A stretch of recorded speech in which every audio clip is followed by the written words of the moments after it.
Hey, true crime fans. You can join many of your favorite true crime podcasts in one place at the True Crime Podcast Festival. In addition to meeting and mingling with true crime podcasters, you can also experience exciting panel discussions and live episodes. Plus, you can make new friends with others who appreciate your love of the genre. The 2020 True Crime Podcast Festival will be held July 11th and 12th in Kansas City, Missouri. Tickets are on sale right now. For more information, to buy tickets, or learn more about the festival, visit truecrimepodcastfestival.com. That's the True Crime Podcast Festival, July 11th through the 12th, 2020, in Kansas City. I can't wait to see you there. Also, True Crime Fan Club is now on Himalaya Plus.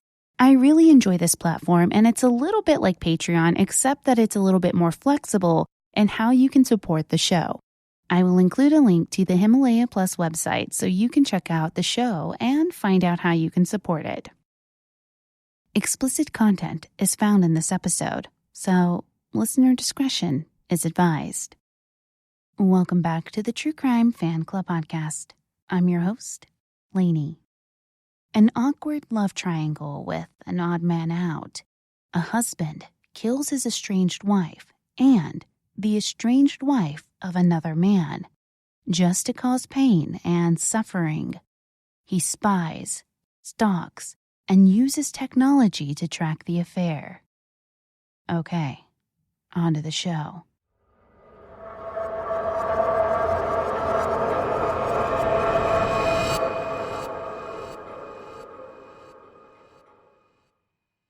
In the early morning hours of February 12th, 2007, Chris Little walked into his house at 95 Larkin Avenue in Markham, Ontario, Canada. It was approximately 3:30 in the morning when he placed a 911 call stating a woman he didn't know was hanging in his garage. He took the time to cut her down before going into the house to find his kids. Upon entering the master bedroom, he found his estranged wife, Julie Crocker, in their bed with her throat slashed from the left ear to the right collarbone. Little exclaimed, "Julie, Julie, Julie, she's bleeding, she's bleeding." He asked the operator how to do CPR. She told Little to place Julie on the floor and then transferred Little to an ambulance attendant who walked him through how to perform compressions. At some point during the conversation, Little mentioned to the operator that it appeared to be a murder-suicide.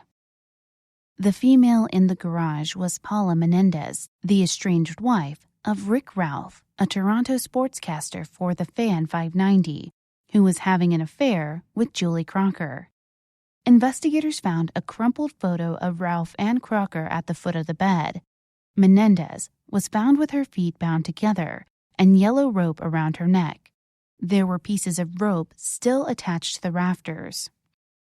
When police arrived, Constable Stephanie Hunter checked on Little's two daughters, who were still asleep in their room, unharmed. Little had apparently not gone into their rooms to check on them since he had returned. Hunter noted that Little had blood on his hands and had noted smears of blood on the walls coming up the stairs. Initially, police believed they were investigating a murder-suicide, but some things seemed out of place, and they soon realized they were looking at a homicide scene that was staged to look like a murder-suicide. For instance, on the 911 call, Little, while still in the garage, before he had even gone into the house, stated there was blood all over the house. He could not have known that unless he had already been in the house. Also, there was blood on Menendez that had been transferred from Crocker by Little. Little had neatly taken his shoes off at the back door before going into the house, which is strange for someone who was so worried about his two young daughters, Madison 4 and Mackenzie 3. And it was later revealed about an hour before, Little had stumbled over the bodies. He had been washing his car and getting fuel at a station approximately 5 miles or 8 kilometers from his Markham home. He was also wearing different clothing than what was seen on the surveillance cameras. In the video footage, he can be seen wearing gloves. A pair of black gloves was found near Menendez's body in the garage. By the end of the day, Chris Little was charged with 2 counts of first-degree murder. A charge of first-degree murder indicates that the killings were premeditated. Chris Little and Julie Crocker had been married for 10 years. They met in high school, where Chris played rugby and football. Julie was a sales executive for a radio station owned by Rogers Communications. She reportedly made $275,000 annually, which was approximately $200,000 more than Chris made as a sales representative in fiber optics. Julie was described as tall, stunning, and brunette. Chris and Julie also worked on the annual Markham Fair, a tradition that had started with Chris's father, Barry, who had been president of the board of the Markham Fair. Chris's family lived on a dairy farm that had been in the family for almost 200 years. Barry Little bred prize-winning cattle as well. Most of their friends were unaware that Chris and Julie had separated. The summer before the murders, neighbors recalled seeing the couple with their daughters, walking their dog, a chocolate lab, or taking the girls for ice cream. People said they looked like a happy couple. Even Chris's cousin, Darren, did not know they were separated and living apart. Other friends knew about the split, but said it was a friendly one. Chris took his girls to the Toronto Zoo to end the year in 2006, pulling a wagon behind him. Rogers Radio issued a statement about the slaying of Julie Crocker. Executive Vice President Sandy Sanderson said, "We are saddened today by the sudden loss of Julie Crocker, an exemplary and respected account manager in the CHFI sales department." Rick Ralph and Paula Menendez married in July 2003, and just a few months later, he cheated on her for the first time with a female coworker from the radio station. This affair was an on-again, off-again relationship for 3 years. He admitted to having another affair with a woman from the community college where he taught classes on broadcast journalism. Ralph kept his affairs from his wife until 2005. By that time, the marriage was in serious trouble. The couple tried to fix the marriage by taking a romantic trip to Cuba in May 2005. One night, after too many drinks, they had unprotected sex. In June 2005, Ralph came home to find Paula on their front porch, very upset. She was pregnant. He had a confession of his own, that he was having an affair. The pair went to counseling to see if the marriage could be repaired. After a few weeks, they decided the marriage was probably not going to work, and Paula decided to have an abortion. 16 months later, they officially separated. Paula was 34 when she was murdered. She wanted a family and a practice of her own. She was a physiotherapist. She had an identical twin sister who was scheduled to deliver a son by C-section on February 12th. The split between Paula and Ralph was amicable, and the two flipped a coin over property division in the house. Ralph was excited for Paula when she had taken a trip with a friend a few months prior to her death. She had met a man there and had a brief fling. Ralph told her, quote, "Way to go." However, in a diary entry read in court, which was dated after their split but before the girls' trip, Paula had written of her heartbreak. She felt that she was being treated as a sister or a friend and wrote, quote, "I don't know how I got here. I am now by myself in a house that is filled with Rick. All I did was love Rick, and now I am alone." She also wrote in her journal, "I love him. I ache for him, and there is nothing I can do.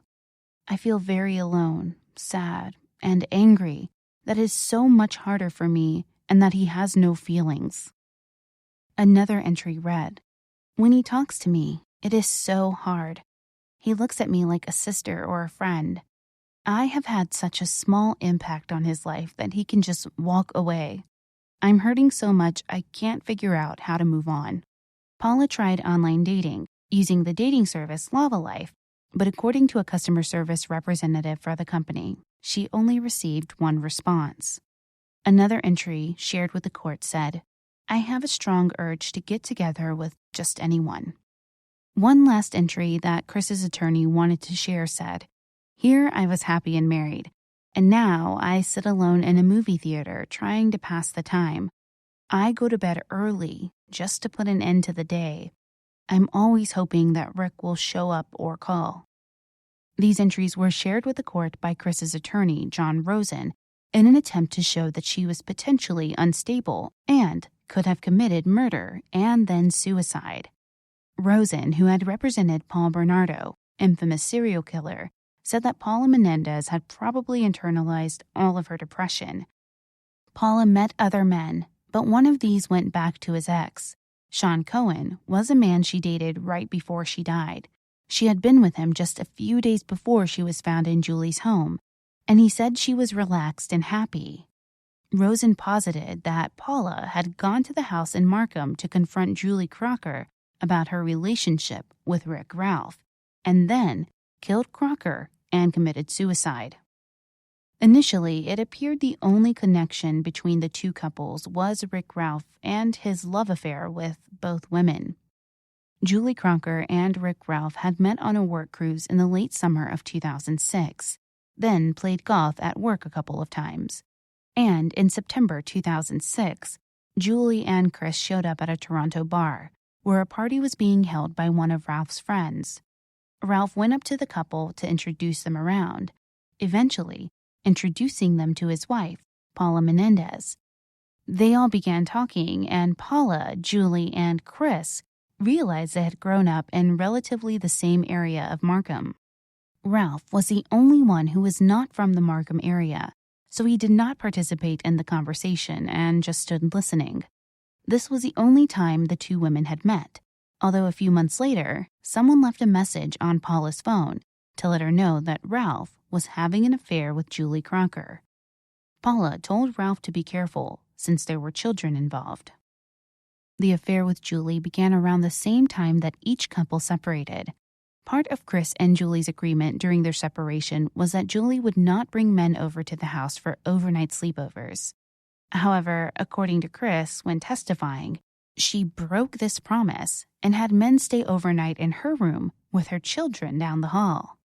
In one instance, Chris came into the house, walked into his former bedroom, and discovered Rick Ralph in bed with his estranged wife, and began shaking his foot. Another time, Ralph had gotten a hotel room for the night, close to the radio station, because he was out with friends and would be out late. Julie showed up in the room, and before long, there was a knock on the door.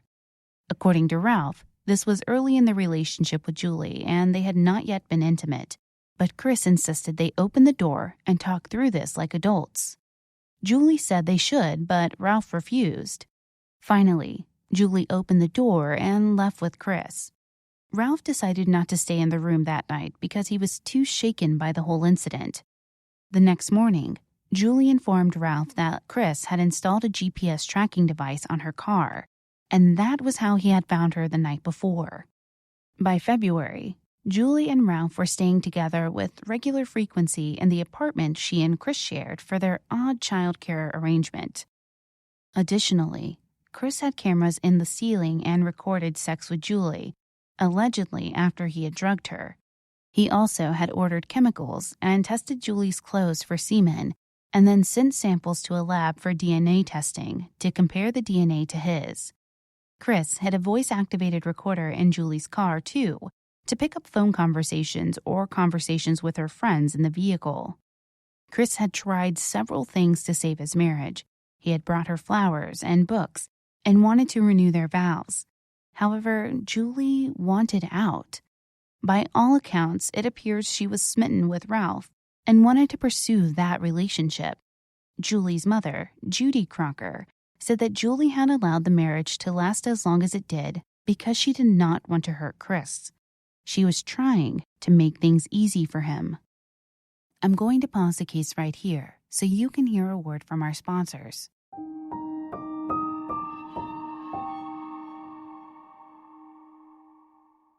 I am still on my native deodorant kick. The lavender and rose scent has not done me wrong in this Texas heat, where temps are regularly over 100 degrees. To me, that means it works. The switch to a natural deodorant does not mean having to sacrifice on odor and wetness protection. Native comes in a wide variety of enticing scents for men and women. Plus, they release new, limited edition seasonal scents throughout the year. They also offer an unscented formula and baking soda-free formula for those with sensitivities. For 20% off your first purchase, visit nativedeodorant.com and use promo code TCFC during checkout. Again, for 20% off your first purchase, visit nativedeodorant.com and use promo code TCFC during checkout. Being blind as a bat means that I have to regularly update my glasses and prescriptions every year. I love the concept of Warby Parker. The Warby Parker aesthetic is vintage-inspired with a contemporary twist. Every pair is a custom fit with anti-reflective polycarbonate prescription lenses, available exclusively through Warby Parker's website and retail stores. Glasses start at $95, including prescription lenses. If you're considering trying out Warby Parker, don't hesitate. If you need help, take the quiz. You just answer a few quick questions and they'll suggest some great-looking glasses that are totally personalized to fit your face and style. They also have a free home try-on program. You order 5 pairs of glasses and then you try them on for 5 days. There's no obligation to buy. In fact, I'm on my second order of 5 because I just can't make up my mind. They ship for free and include a prepaid return shipping label, which is awesome. Blue light filtering lenses are also now available. If you have an iPhone X, make sure you download Warby Parker's app, where you can use their brand new virtual try-on, allowing you to try on eyeglasses, seeing the realistic color, texture, and size of each style just using your phone. Head to warbyparker.com/TCFC to order your free home try-on. Take the quiz to find a pair that's perfect for you today. Once again, go to warbyparker.com/TCFC to order your free home try-on and take the quiz to find a pair that's perfect for you today.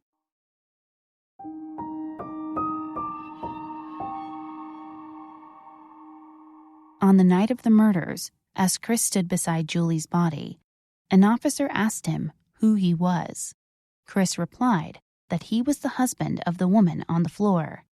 The officers asked him what he was doing there and how he had gotten in, and Chris replied that he had a business trip and stopped by to get some clothes and that he had a key. He said that he had hit the woman in the garage with his car and had no idea who she was. However, when investigators searched his computer, they found online directions to Paula's house. The online map had a red star over Paula's house. When Paula did not show up to work the day before her body was found, a coworker, Dinah Hampson, went to her house. The front door was unlocked, the car was in the driveway, and her purse and cell phone were in the house. Police are not sure how Paula got from her home to the house on Larkin Avenue, but they believe Chris kidnapped her. She left the home between 8 p.m. Sunday and 3:30 a.m. on Monday, and the police believe she left in a hurry. When her body was found in the home, police said they were not sure who she was until her friends reported her missing after she did not show up for work. When she was found, she had no socks on and no underwear. Law enforcement made appeals to the public for any information they had, particularly anyone who saw Chris Little's GMC Envoy around the properties or anything else suspicious. Police had 3 separate forensics teams working through the 3 separate houses. Julie's home she shared with Chris, Paula's house, and the Graydon Hall apartment in Toronto, where Chris and Julie split their time. To try and maintain a sense of normalcy in their daughters' lives, Chris and Julie rotated through the house and Chris's apartment. A pathologist stated Paula's injury was consistent with ligature strangulation, not hanging. She had severe bruising on her thighs, as if she had been dragged. Paula was also hogtied at one point, based on the marks on her wrists and ankles. It was later discovered that Chris Little had won a calf roping contest at the Markham Fair one time. Paula's twin, Carolina Stubbs, testified for the prosecution. Carolina had given birth to a son, Aiden, on the same day that Paula was murdered. She was the last known person to talk to Paula, who had told her she was going to take a bath and go to bed, and then wait to hear from Carolina the next day, after the birth of the baby. No one ever heard from Paula again. Rick Ralph had expected Julie Crocker to pick him up from the airport. It had been a stressful weekend. He had flown to Nova Scotia for his father's funeral. When she wasn't there, he was worried something was wrong, and then he was notified of her death. When he saw his BMW and that someone had scratched the word "suffer" in the roof, he realized the murders were definitely personal. Through it all, Chris attempted to play the grieving husband. On scene, he acted upset, even hyperventilating. As the initial hearing began, Chris burst into tears and buried his head in his hands. A short while later, he regained his composure and showed little to no emotion for the remainder of the initial hearing, and then throughout his 2-month-long trial. As he answered questions and provided testimony, Chris's voice was flat with no affect. Even as the sentencing was being read, Chris showed no emotion. It was a trial that left the women's lives bare to the community, so that it seemed the victims themselves were the ones on trial. Chris testified that Julie had cheated on him numerous times, even stating that she showered every other day unless she was going to meet a lover. He painted a portrait of a harlot while testifying in front of the family who loved her and continued to grieve for her. His attorney's goal was to call Julie's morals into question, so that along with Paula's state of mind, perhaps a jury would take pity on the balding man who had lost his wife he loved so much. Loved so much, he obsessed over her enough to track her every movement. The families of Julie and Paula were hurt and angry that these accusations and character assassinations were allowed to go on. Thankfully, the jury saw through these attempts and found Chris Little guilty of 2 counts of first-degree murder. He was automatically sentenced to life without parole for a minimum of 25 years. Chris also received a firearms ban and was ordered to provide a DNA sample. Before ever leaving the courtroom, Rosen said that they would be filing appeals. However, the judge presiding over the case stated Rosen had done everything he could possibly do for Chris Little. While being sentenced, the judge who presided over the case, Justice Michelle First, herself a former criminal attorney, had scathing words for Chris Little. Quote, "She was facing her future with grace and courage. You saw to it that the pain you inflicted increased 1,000-fold when you sought out and publicly labeled her a homicidal, suicidal maniac day after day in this court. Let there be no mistake. Paula Menendez was your victim." She continued on, with barely contained rage, talking about Chris Little's cowardly and vicious crimes, and deserving of the most severe punishment our law permits. She wrapped up her statement with, "You slashed the throat of the woman you professed to love so severely that she was almost decapitated. It's difficult to imagine a greater callousness than robbing children of their mother's love. Paula Menendez was truly an innocent player in a production cast and staged by you and you alone. You may sit down now, Mr. Little." Chris was found guilty on a very appropriate day, the International Day for the Elimination of Violence Against Women. At the time of this court case, which was in 2007, 1 in 5 homicides in Canada was domestic in nature. The International Day for the Elimination of Violence Against Women is a worldwide movement to try to end gender-based violence, where all women and girls can feel safe and free. There were several victim impact statements read after the verdict. Impact statements are often helpful when inmates are up for parole. This helps parole boards actually put into context what the crime meant to living and breathing people. One of the excerpts included powerful words from Paula's sister, Claudia Johnson. Quote, "Despite Chris's and Mr. Rosen's deplorable efforts in spinning stories and attempts at obscuring the truth with lies, the jury was able to see past it, use their common sense, and help bring some closure to our families. It was extremely difficult to hear these past few months what was essentially a very public character assassination on Paula. Those that knew Paula, those whose lives were touched by Paula in any way, knew that what was being said and implied could not be further from the truth." Paula's family had moved from Argentina 30 years prior in order to offer their children a safer place to grow up and live. Her father, Jaime Menendez, spoke about this in his impact statement. "Please do not misunderstand me. I still have the same original feeling when I compare it to other countries. But what an irony and disappointment when our beloved Paula would end up paying for her life for a decision I made more than 3 decades ago."